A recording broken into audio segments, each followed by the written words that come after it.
ഒരു ചെറുപ്പക്കാരൻ മക്കയിലെ തെരുവിലൂടെ നടന്നു പോകുമ്പോ വിവാഹം കഴിഞ്ഞ സ്ത്രീകൾ പോലും ആ ചെറുപ്പക്കാരന്റെ നോട്ടത്തിന് വേണ്ടി വീട്ടിൽ നിന്ന് ഭർത്താക്കന്മാർക്കിടയിൽ നിന്നും ഓടിക്കതച്ച് പുറത്തേക്ക് വരും. കാണാൻ സുന്ദരൻ, ദിവസം 4-5 തവണ പട്ടുവസ്ത്രം മാറ്റുന്നവൻ, ശരീരത്തിൽ പുരട്ടിയിരുന്ന സുഗന്ധം മണിക്കൂറുകളോടെ നടന്നുപോയാലും മക്കയിലെ തെരുവിലൂടെ വാസനിപ്പിച്ചിരുന്ന മനുഷ്യൻ. ആ ചെറുപ്പക്കാരൻ അല്പ ദിവസം വീട്ടിന്റെ പുറത്തിറങ്ങാതെ നിശബ്ദനായപ്പോ ഉമ്മ ചോദിച്ചു, മോനെ മിസ്അബേ, എന്താ നിനക്കൊരു സങ്കടം? ഇതുവരെ ഇല്ലാത്തൊരു നിശബ്ദതയാണല്ലോ. മിസ്അബ് റളിയല്ലാഹു അൻഹു തിരിച്ചു പറഞ്ഞൊരു വാക്കുണ്ട്, ഉമ്മ, നിങ്ങളൊക്കെ വെറുക്കുന്ന മുഹമ്മദിന്റെ മാർഗം ഞാൻ സ്വീകരിച്ചിരിക്കുന്നു. മുഹമ്മദിന്റെ മാർഗം ഞാൻ എന്റെ ജീവിതത്തോട് ചേർത്ത് നിർത്തിയിരിക്കുന്നു. അന്ന് വരെ മകനോട് ദേഷ്യപ്പെടാത്ത മാതാവ് പുറത്തേക്ക് വിരളി ചൂണ്ടി ഗർജിച്ചു, മോനെ, ഇനി നിന്റെ സമ്പത്ത് നിനക്കായിട്ട് ഉപയോഗപ്പെടുത്തണമെങ്കിൽ മുഹമ്മദിനെ ഒഴിവാക്കി വന്നാലേ ഈ സ്വത്ത് ഉമ്മ നിനക്കായിട്ട് നൽകൂ. തന്റെ മാതാവിനോട് തിരിച്ചൊന്നും കയർക്കാതെ ഉടുത്തിരിക്കുന്ന ഒരു ഉടുമുണ്ട് മാത്രം ഉയർത്തി കാണിച്ചിട്ട് മിസ്അബ് റളിയല്ലാഹു അൻഹു ചോദിച്ചു, ഉമ്മ, ഈ ഉടുമുണ്ട് ഞാൻ എടുക്കട്ടെ? ഈ ഉടുമുണ്ട് അയച്ചിട്ടാൽ ഞാൻ നഗ്നനാണ് ഉമ്മ.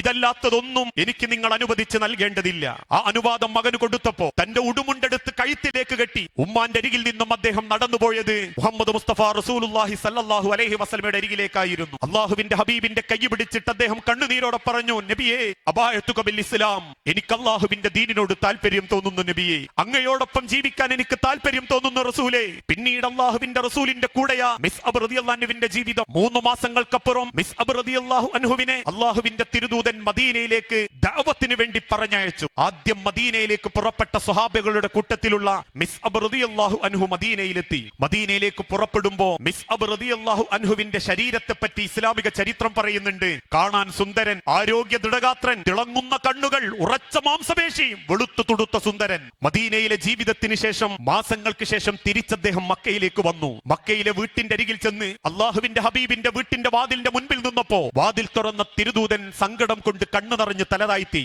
കാരണം മദീനയിൽ നിന്നും തിരിച്ചു വന്ന മിസ്അബിന്റെ ശരീരം അത്രമാത്രം സഹാബാക്കളെ അത്ഭുതപ്പെടുത്തി. മെലിഞ്ഞൊട്ടി, ശരീരമാകെ ക്ഷീണിച്ച്, കണ്ണുകൾ കുഴിയിലേക്ക് വീണ്, മുടികൾ പോലും പാറിപ്പറന്ന് ഒരു വല്ലാത്ത കോലത്തിൽ വന്ന മിസ്അബിന്റെ മുഖത്ത് നോക്കി തിരുദൂതൻ ചോദിച്ചു, മിസ്അബേ, എന്റെ കൂടെ പോന്നതിന്റെ പേരിൽ നിനക്കെന്തെങ്കിലും സങ്കടമുണ്ടോ? മിസ്അബ് റളിയല്ലാഹു അൻഹു പുഞ്ചിരിയോടെ പറഞ്ഞു, ഇല്ല നബിയേ, ഞാൻ എന്റെ സൗഭാഗ്യത്തിന്റെ കാലഘട്ടത്തിൽ അനുഭവിക്കുന്ന സമാധാനത്തെക്കാൾ സന്തോഷവാനാണ് റസൂലേ അങ്ങയുടെ കൂടെ ജീവിക്കുന്ന ഈ ജീവിതം. വീണ്ടും മാസങ്ങൾക്ക് ശേഷമാണ്, വർഷങ്ങൾക്ക് ശേഷമാണ് ഉഹുദ് യുദ്ധം വരുന്നത്. ആ ഉഹുദ് യുദ്ധത്തിലേക്ക് പുറപ്പെടാൻ നേരത്ത് ഒരു പതാക എടുത്ത് കയ്യിൽ പിടിച്ചിട്ട് തിരുദൂതൻ മിസ്അബ് റളിയല്ലാഹു അൻഹുവിന്റെ കയ്യിൽ കൊടുത്തിട്ട് പറഞ്ഞു, മിസ്അബേ, ഇത് ഇസ്ലാമിന്റെ പതാകയാ. ഇന്ന ഭാഗത്തിന്റെ നേതാവായി നിന്നെയാണ് ഞാൻ തെരഞ്ഞെടുക്കുന്നത്. എന്തു വന്നാലും ഈ പതാക നീ ഉപേക്ഷിക്കരുത്. ഇത് ഇസ്ലാമിന്റെ പതാകയാണ് മിസ്അബ്. തിരുദൂതൻ ഏൽപ്പിച്ച പതാകയും കയ്യിൽ പിടിച്ച് ഉഹുദിന്റെ രണാങ്കണത്തിലേക്ക് ഓടിയപ്പോ ശത്രുക്കൾ മിസ്അബ് റളിയല്ലാഹു അൻഹുവിന്റെ വലത് കൈക്ക് വെട്ടി. അറ്റുപോയ വലത് കൈയിൽ നിന്നും ഇടത്തെ കൈയിലേക്ക് അദ്ദേഹം പതാക പിടിച്ചു. ഇടത്തെ കൈക്കും അവർ വെട്ടി. അറ്റുപോയ കൈ ഉപയോഗിച്ച് പതാക മാറത്തേക്ക് പിടിച്ച് വീണ്ടും മുന്നോട്ടോടിയപ്പോ കുന്തം കൊണ്ട് വയറ്റത്ത് കുത്തുകിട്ടി ഷഹാദത്ത് കലിമ ചൊല്ലി ഉഹുദിന്റെ മണൽത്തരികളിൽ അദ്ദേഹം മുഖം കുത്തി വീണു.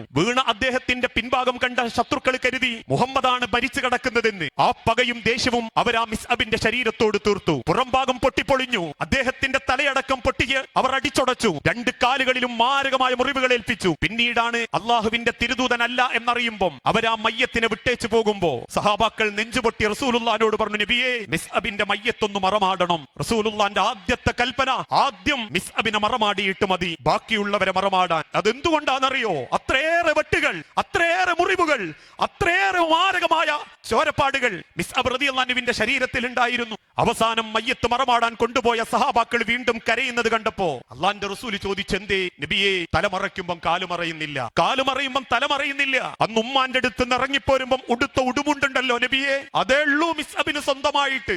ബാക്കി കൊടുക്കാൻ പോലും ഞങ്ങളെ കയ്യിലൊന്നുമില്ല നബിയേ. ബാക്കി ഭാഗം പുല്ല് വെച്ച് നിങ്ങൾ മറമാടണം എന്ന് കൽപ്പന കൊടുത്ത് ആ മിസ്അബ് റളിയല്ലാഹു അൻഹുവിന്റെ മയ്യത്തിന്റെ മുഖത്തേക്ക് നോക്കി റസൂലുള്ള പറയുന്ന ഒരു വാക്കുണ്ട്, മിസ്അബേ, നിന്നെ ഞാൻ മക്കയിൽ ആദ്യം കണ്ടപ്പോ നിന്റെ കവിൾ ഇങ്ങനെയല്ലായിരുന്നല്ലോ മോനെ, നിന്റെ ശരീരം ഇങ്ങനെയല്ലായിരുന്നല്ലോ മോനെ, നിന്റെ വസ്ത്രങ്ങൾ ഇങ്ങനെയല്ലായിരുന്നല്ലോ മോനെ. ഇന്ന് അവസാനത്തെ യാത്രയിൽ നിന്നെ ഒന്ന് മണ്ണിലേക്ക് ഇറക്കി വെക്കാൻ ഉടുതുണിക്ക് മറുതുണിയില്ലാതെ നിന്നെ ഞാൻ കാണേണ്ടി വന്നല്ലോ മിസ്അബേ എന്ന് കണ്ണുനീരോടെ റസൂലുള്ള പറയുന്നുണ്ടെങ്കിൽ അതേ മിസ്അബിന്റെ ശരീരത്തിൽ, അതേ മിസ്അബിന്റെ ചെവികളിൽ, അതേ മിസ്അബിന്റെ ഹൃദയാന്തരങ്ങളിൽ അള്ളാഹു അറിയിച്ചു കൊടുത്ത ഇസ്ലാമും അതേ ചോരയും അതേ ഇസ്ലാമിന്റെ സന്ദേശവുമാണ് എനിക്കും നിങ്ങൾക്കും പടച്ചിറപ്പ് തന്നതെങ്കിൽ ആ ചോര കൊണ്ട്, ആ ജീവിതം കൊണ്ട്, ആ വസ്ത്രം കൊണ്ട്, ആ ആയുസ് കൊണ്ട് അള്ളാഹുവിന് വേണ്ടി തിരിച്ചു കൊടുക്കാൻ എന്ത് പണിയാ ഞാനും നിങ്ങളും ചെയ്തതെന്ന് ഓരോ സഹോദരങ്ങളും സഹോദരിമാരും എന്റെ ജീവിതത്തിലേക്ക് ചേർന്ന് നിന്ന് ചിന്തിച്ചു നോക്കേണ്ടതുണ്ട്.